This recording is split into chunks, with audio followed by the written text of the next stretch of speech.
Guys, what is up? Welcome to another episode of Maximilian Must Know. This is going to be a review.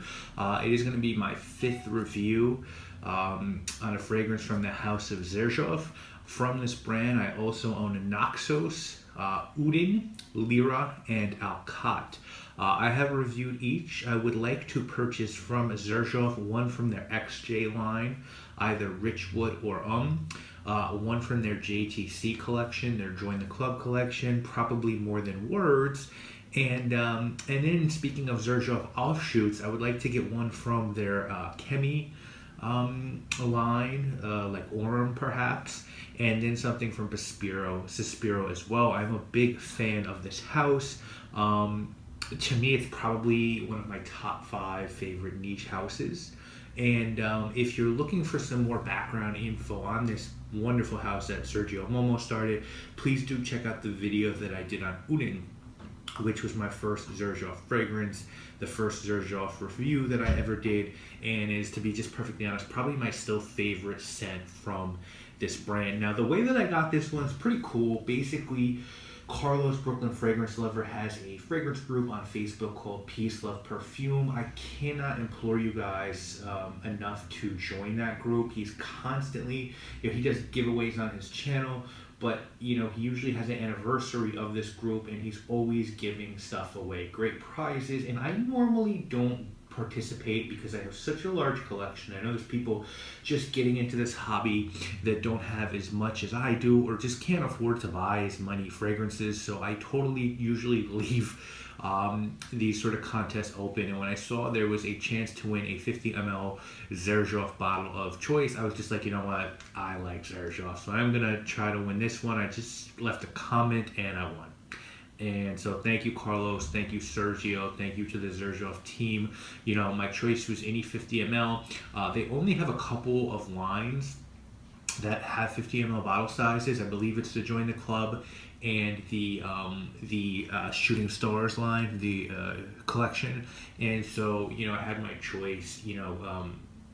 Carlos asked me which I wanted, and I said, look, I'm happy with either More Than Words or Kobe, whichever one they can get me. If I had my choice, I'd probably want Kobe, but I'd be really pleased with either. So in a couple weeks, I got a package, and it had this guy, 50 ml of Kobe, and like 6 2 ml samples of More Than Words. So I certainly have enough More Than Words for the time being. So that's how I got this one. So thank you, Carlos. You're a wonderful person, a wonderful asset to this community, and a great reviewer as well.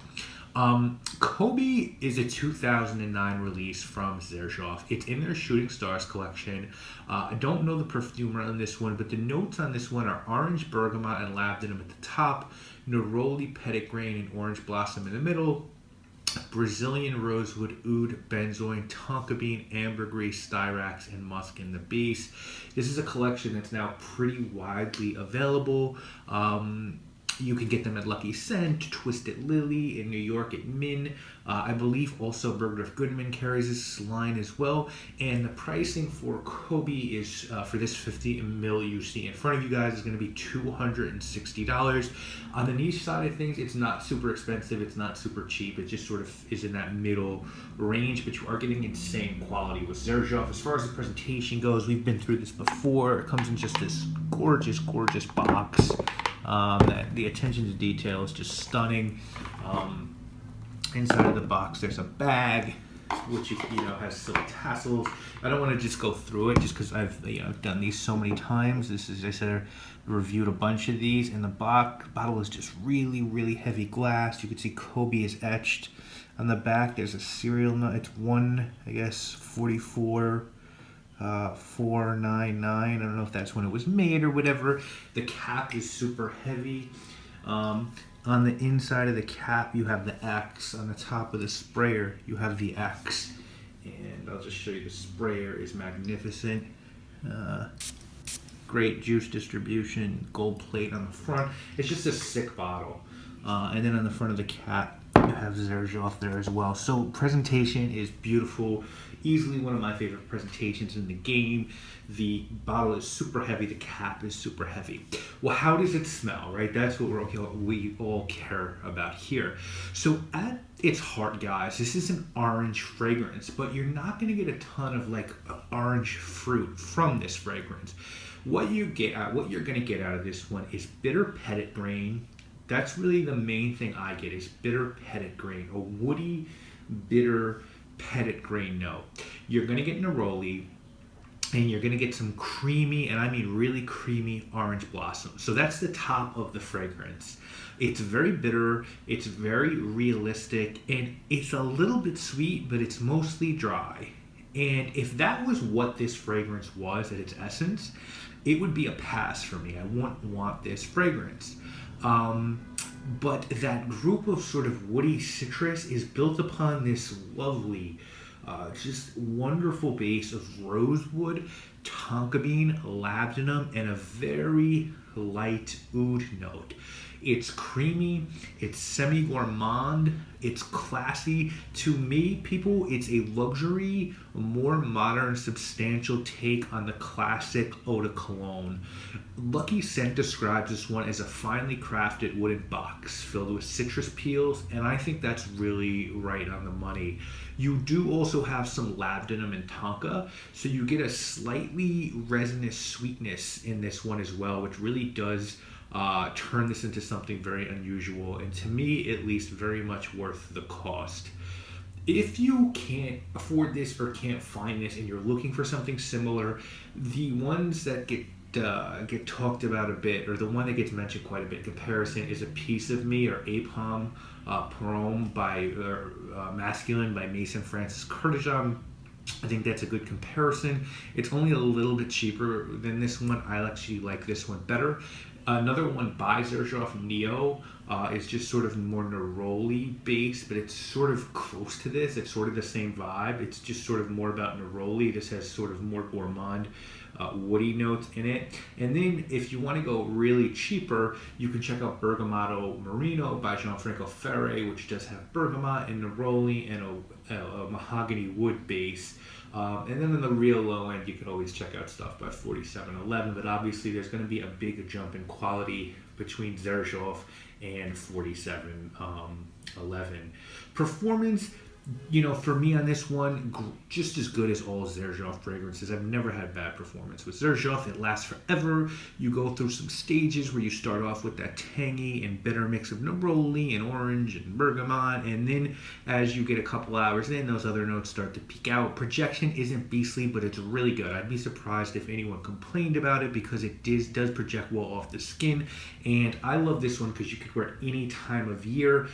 Ideally for me, this is a great dress-up scent on summer or spring nights. For me, that's when I would wear this one. That's when I think this shines. You could wear it all the time, but I think that's when it's going to do really well, and it's a great work scent as well. If someone were trying to talk you into purchasing Kobe, I think they would say that it's a beautiful mix of orange blossom, neroli, oud, labdanum, tonka.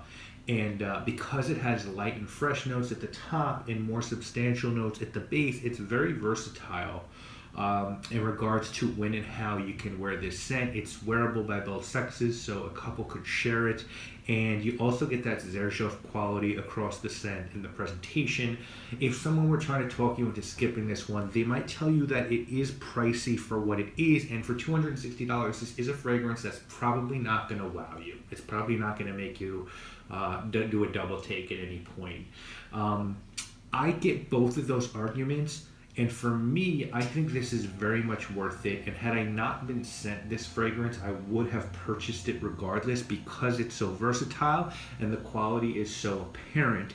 I kind of look at owning a scent like this the same way I do like owning a white dress shirt by Brioni or a cashmere scarf by Burberry or a leather wallet by Goyard or Hermes, it's going to last a long time. It's not necessarily going to be the most trendy piece in the world, but you're paying for what is impeccable quality, and this is something that's just not going to go out of style. A scent like this is never going to be out of the, it's not going to be non-situational. There's always a time and place to wear this. The quality's always there, and it's just very very run-of-the-mill in terms of uses. So I think that's important when you're spending a good deal of money on anything in life. I don't rate things that I don't pay for, so I'm not going to give this one a number rating, but I think that this is an excellent fragrance and one I will absolutely consider a staple in my collection for a very long time to come.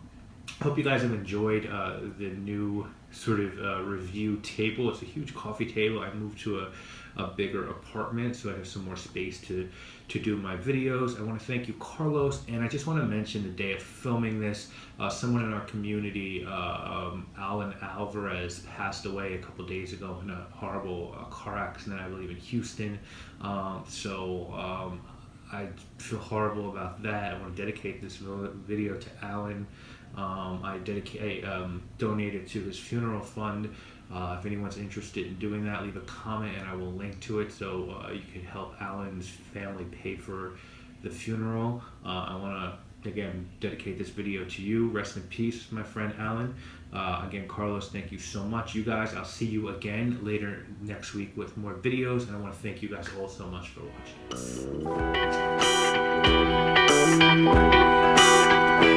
Come closer.